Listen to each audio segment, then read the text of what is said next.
We need a president who actually cares about the millions of people all across this country who wake up every single day to do the essential, often thankless work, to care for our sick, to clean our streets, to deliver our packages.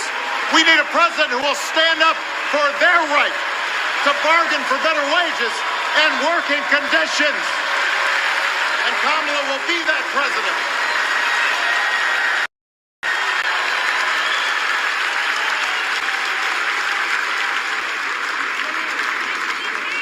Yes, she can.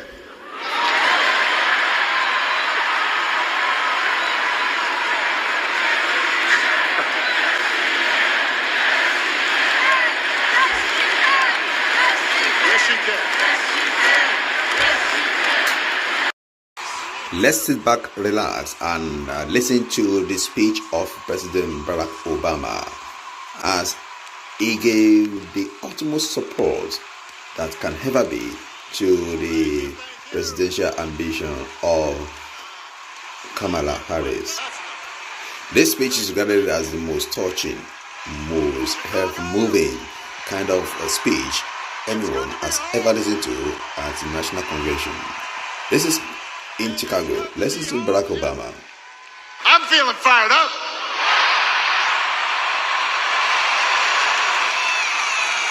Even if I am the only person stupid enough to speak after Michelle Obama.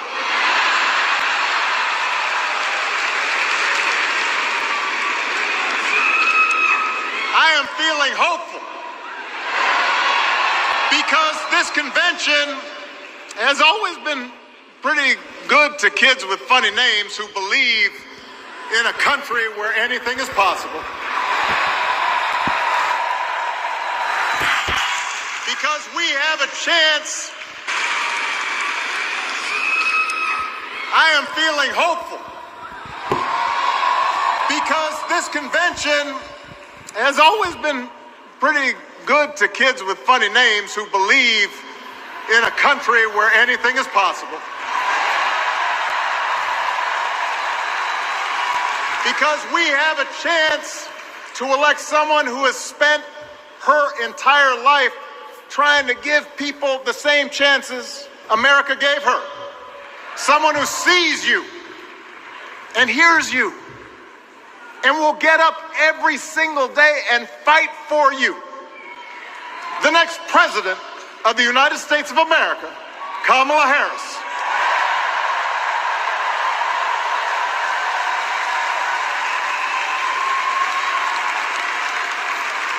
It's been 16 years since I had the honor of accepting this party's nomination for president. And I know that's hard to believe because I have not aged a bit. But it's true. And looking back, I can say without question that my first big decision as your nominee turned out to be one of my best. And that was asking Joe Biden to serve by my side as vice president.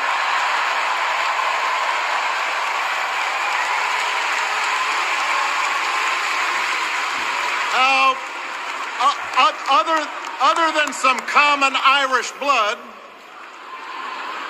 Joe and I come from different backgrounds, but we became brothers. And as we worked together for 8, sometimes pretty tough years, what I came to admire most about Joe wasn't just his smarts, his experience. It was his empathy and his decency and his hard-earned resilience, his unshakable belief that everyone in this country deserves a fair shot.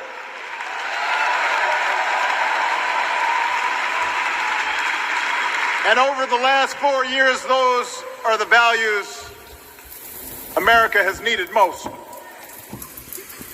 At a time when millions of our fellow citizens were sick and dying, we needed a leader with the character to put politics aside and do what was right.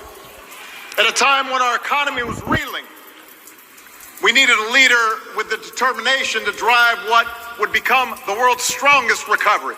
15 million jobs, higher wages, lower health care costs.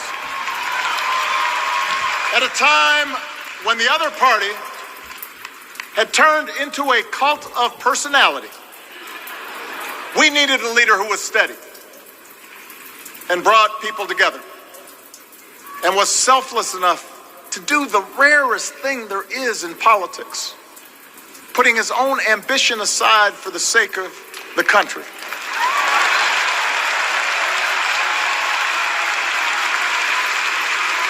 History will remember Joe Biden as an outstanding president who defended democracy at a moment of great danger. And I am proud to call him my president, but I am even prouder to call him my friend.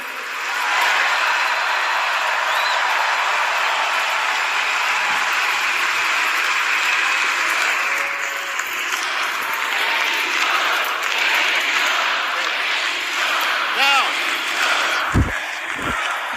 the torch has been passed. Now it is up to all of us to fight for the America we believe in. And make no mistake, it will be a fight. For all the incredible energy we've been able to generate over the last few weeks, for all the rallies and the memes, this will still be a tight race in a closely divided country. A country where too many Americans are still struggling. Where a lot of Americans don't believe government can help. And as we gather here tonight, the people who will decide this election are asking a very simple question.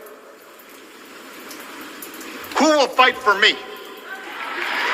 Who's thinking about my future, about my children's future, about our future together? One thing is for certain, Donald Trump is not losing sleep over that question.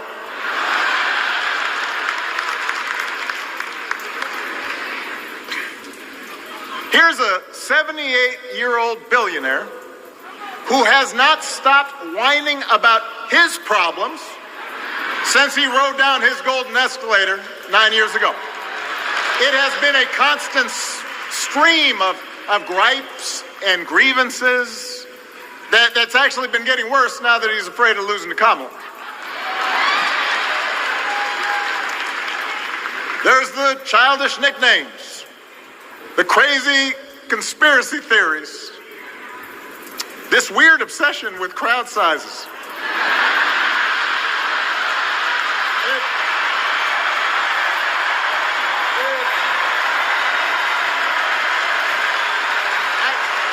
It just goes on and on and on. The other day I heard someone compare Trump to the neighbor who keeps running his leaf blower outside your window every minute of every day.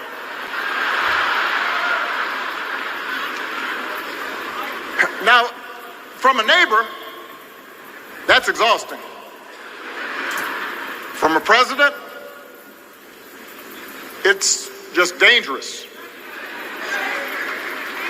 The truth is, Donald Trump sees power as nothing more than it means to his ends. He wants the middle class to pay the price for another huge tax cut that would mostly help him and his rich friends. He killed a bipartisan immigration deal written in part by one of the most conservative Republicans in Congress that would have helped secure our southern border because he thought trying to actually solve the problem would hurt his campaign. He doesn't. Do not boo. Vote.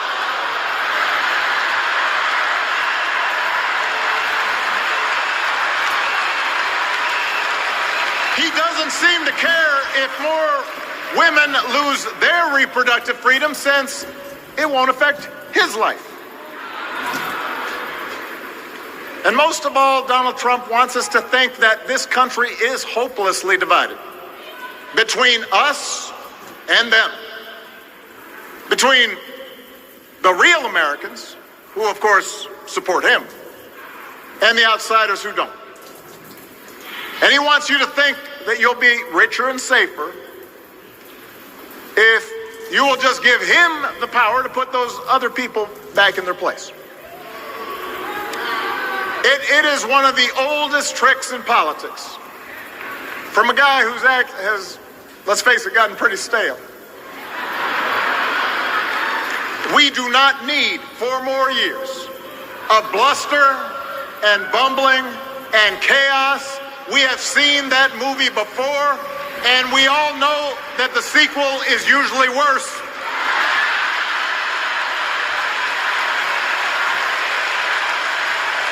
America's ready for a new chapter. America's ready for a better story. We are ready for a President Kamala Harris.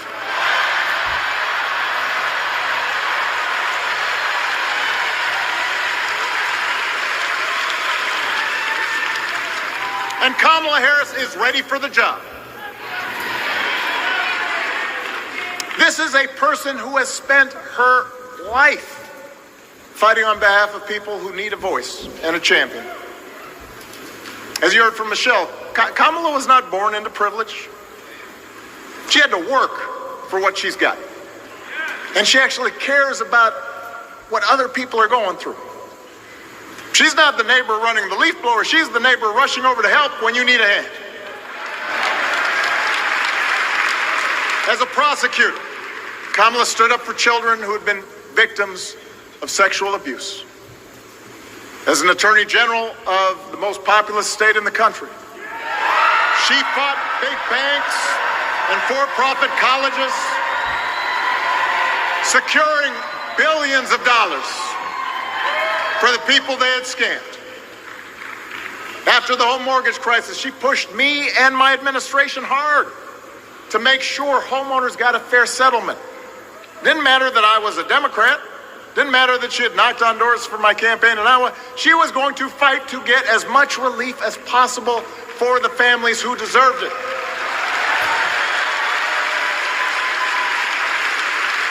As vice president, she helped take on the drug companies to cap the cost of insulin, lower the cost of health care, give families with kids a tax cut.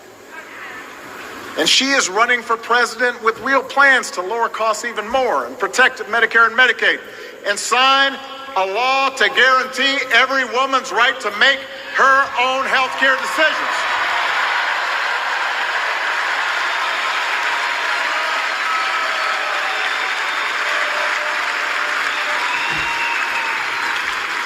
In other words, Kamala Harris won't be focused on her problems. She'll be focused on yours. As president, she won't just cater to her own supporters and punish those who refuse to kiss the ring or bend the knee. She'll work on behalf of every American. That's who Kamala is. And in the White House, she will have an outstanding partner in Governor Tim Walz.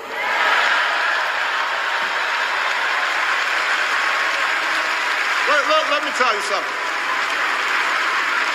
Let me tell you something. I love this guy. Tim is the kind of person who should be in politics. Born in a small town, served his country, taught kids, coached football, took care of his neighbors. He knows who he is, and he knows what's important. You can tell those flannel shirts he wears don't come from some political consultant. They come from his closet, and they have been through some stuff.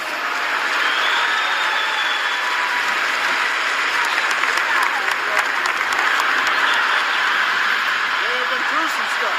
That's right.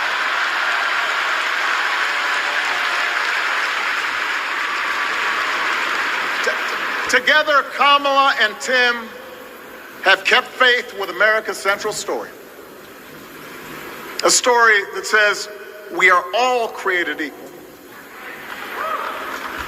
All of us endowed with certain inalienable rights, that everyone deserves a chance, that even when we don't agree with each other, we can find a way to live with each other.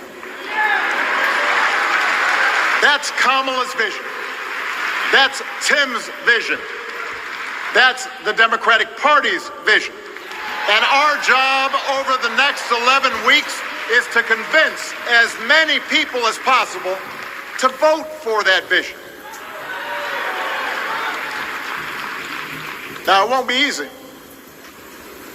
The other side knows it's easier to play on people's fears and cynicism, always has been. They will tell you that government is inherently corrupt, that sacrifice and generosity are for suckers. And since the game is rigged, it's okay to take what you want and just look after your own. That's the easy path. We have a different task. Our job is to convince people that democracy can actually deliver. And in doing that, we can't just point to what we've already accomplished. We can't just rely on the ideas of the past. We need to chart a new way forward to meet the challenges of today. And Kamala understands this.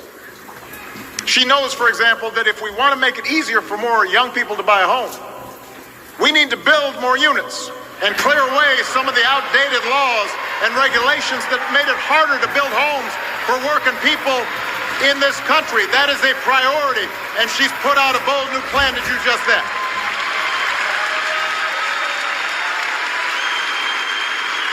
On health care, we should all be proud of the enormous progress that we've made through the Affordable Care Act,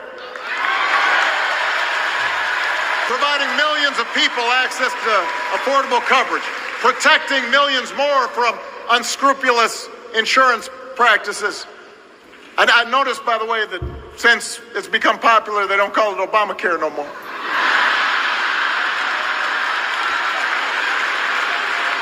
But Kamala knows we can't stop there, which is why she'll keep working to limit out-of-pocket costs. Kamala knows that if we want to help people get ahead, we need to put a college degree within reach of more Americans. But she also knows it shouldn't be the only ticket to the middle class. We need to follow the lead of governors like Tim Walz, who said, if you've got the skills and the drive, you shouldn't need a degree to work for state government. And in this economy, we need a president who actually cares about the millions of people all across this country who wake up every single day to do the essential, often thankless work, to care for our sick, to clean our streets, to deliver our packages. We need a president who will stand up for their right to bargain for better wages and working conditions. And Kamala will be that president.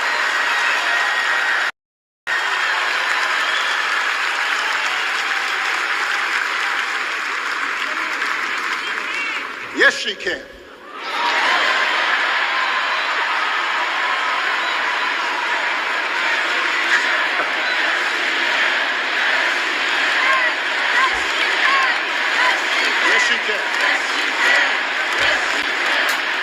Harris-Walz administration can help us move past some of the tired old debates that keep stifling progress.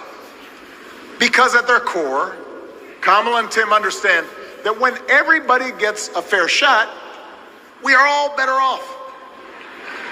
They understand that when every child gets a good education, the whole economy gets stronger. When women are paid the same as men for doing the same job, all families benefit.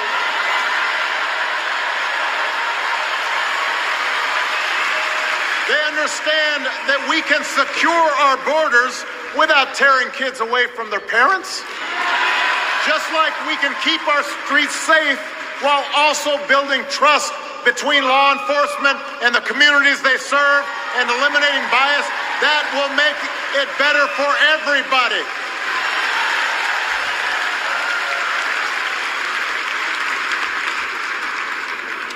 Donald Trump and his well-heeled donors, they don't see the world that way.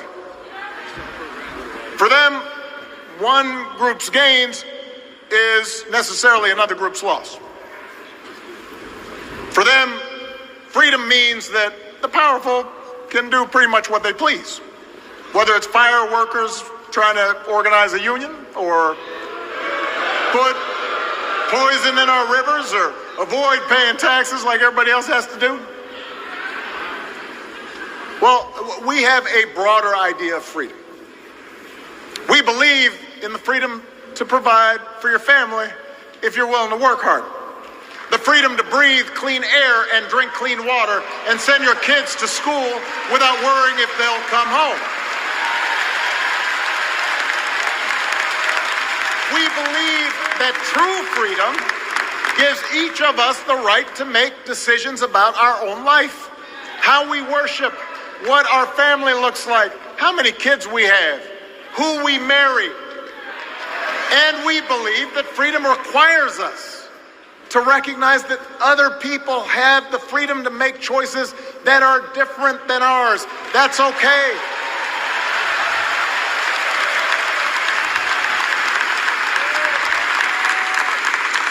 That's the America Kamala Harris and Tim Walz believe in. An America where we, the people, includes everyone. Because that's the only way this American experiment works. And despite what our politics might suggest, I think most Americans understand that. Democracy isn't just a bunch of abstract principles and dusty laws in some book somewhere. It's the values we live by. It's the way we treat each other, including those who don't look like us, or pray like us, or see the world exactly like we do.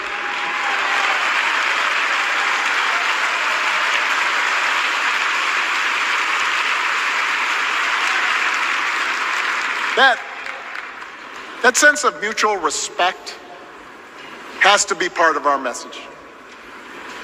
Our politics have become so polarized these days that all of us across the political spectrum seem so quick to assume the worst in others, unless they agree with us on every single issue. We start thinking that the only way to win is to scold and shame and out-yell the other side. And after a while, regular folks just tune out, or they don't bother to vote. Now, that approach may work for the politicians who just want attention and thrive on division, but it won't work for us to make progress on the things we care about, the things that really affect people's lives. We need to remember that we've all got our blind spots and contradictions and prejudices, and that if we want to win over those who aren't yet ready to support our candidates, we need to listen to their concerns and maybe learn something in the process. After all,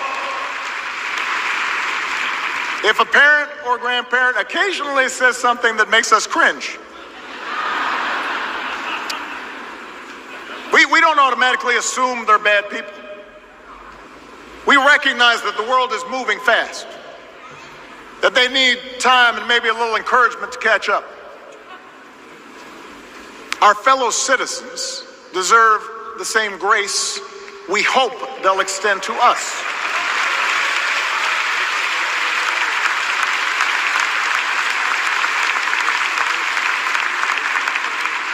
That's how we can build a true democratic majority, one that can get things done. And by the way, that does not just matter to the people in this country. The rest of the world is watching to see if we can actually pull this off.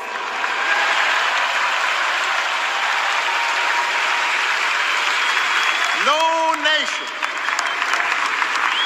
no society has ever tried to build a democracy as big and as diverse as ours before.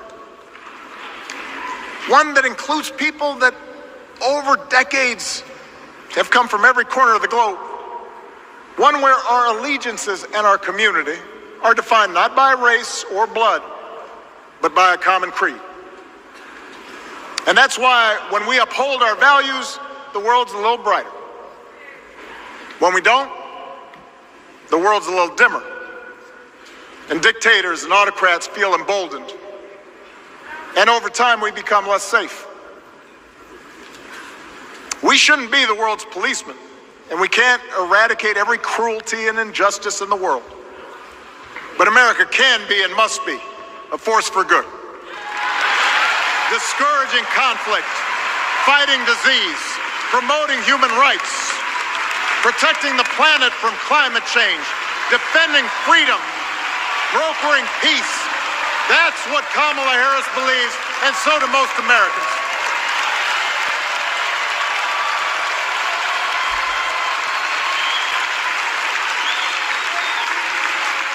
Now,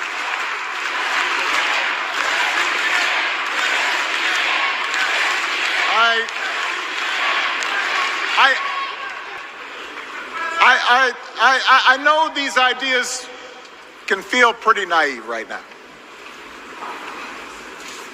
We live in a time of such confusion and rancor, with a culture that puts a premium on things that don't last.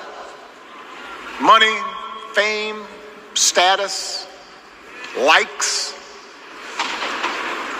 We chase the approval of strangers on our phones. We build all manner of walls and fences around ourselves, and then we wonder why we feel so alone. We don't trust each other as much because we don't take the time to know each other. And in that space between us, politicians and algorithms teach us to caricature each other and troll each other and fear each other. But here's the good news, Chicago. All across America, in big cities and small towns, away from all the noise, the ties that bind us together are still there. We still coach Little League and look out for our elderly neighbors. We still feed the hungry in churches and mosques and synagogues and temples. We share the same pride when our Olympic athletes compete for the gold. Because the vast majority of us do not want to live in a country that's bitter and divided. We want something better. We want to be better. And the joy and the excitement that we're seeing around this campaign tells us we're not alone. You know, I've spent a lot of time thinking about these past few months because, as Michelle mentioned, this summer we lost her mom, Ms. Marion Robinson. And I don't know that anybody has ever loved their mother-in-law any more than I love mine. Mostly it's because she was funny and wise and the least pretentious person I knew. That, and she always defended me with Michelle when I messed up. I'd hide behind her.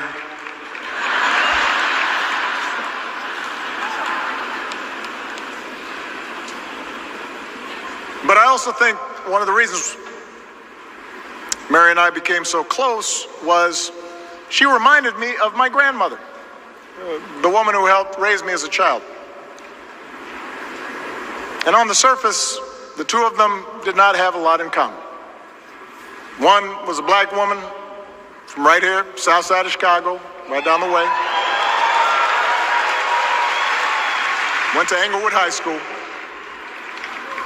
The other was a little old white lady born in a tiny town called Peru, Kansas. Now, I know there aren't that many people from Peru.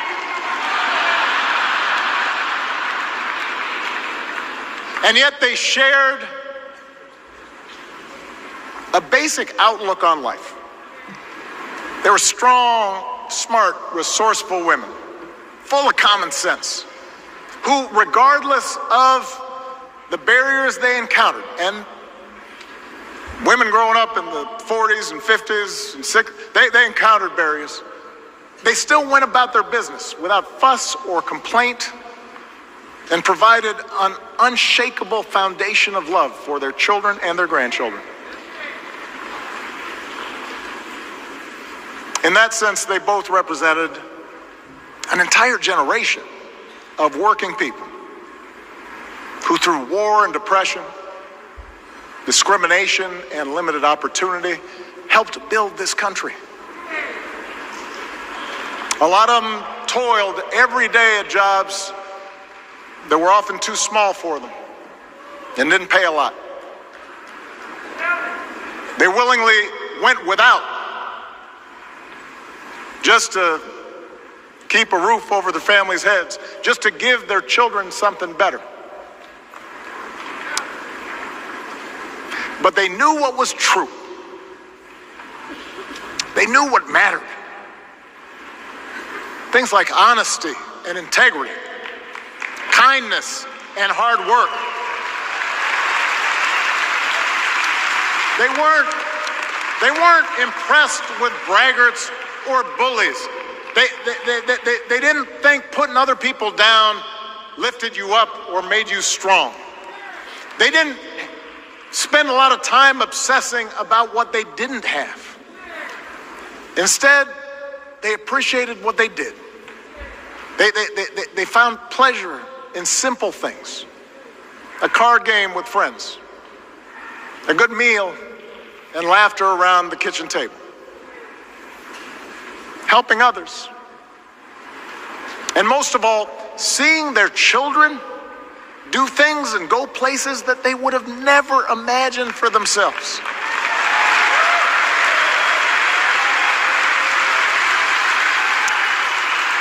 Whether you are a Democrat or a Republican or somewhere in between,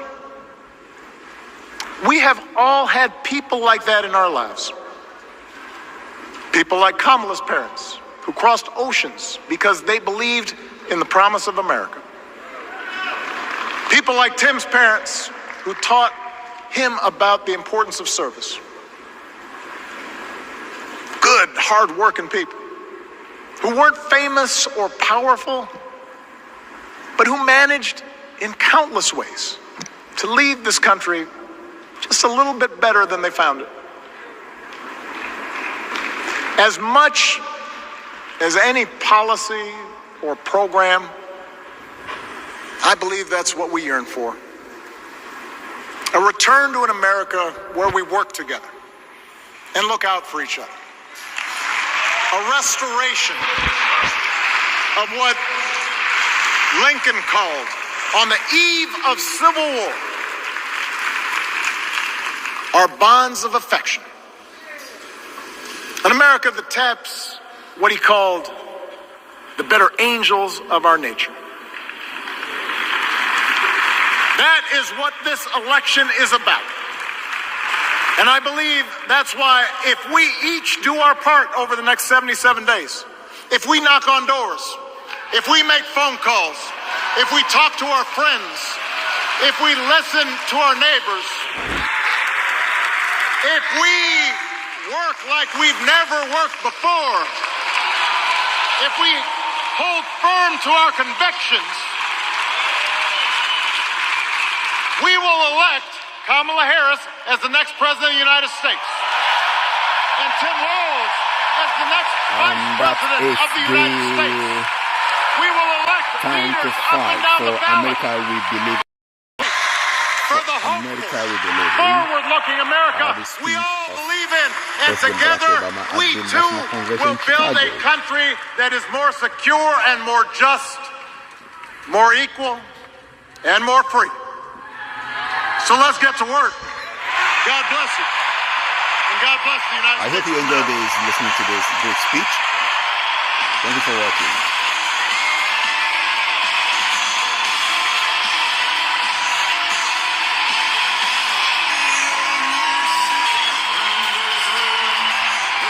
If the fates should Perhaps we're bless looking us for one of a kind, the cultural exhibitions around the world, all traveled and places. Stay tuned to my channel, KB Jojo Newsbox, where I intend to give you every vital information, updates, interesting places, places of interest, tourism, and about people, culture around the world. Stay tuned on this channel. We promise to give you more. It's Thank you. And if the fates should bless us with a moment of reprieve, we all could stand together in the silence and just breathe. Rejoice for all the happiness, mourn for all the grief. It's all that I ask.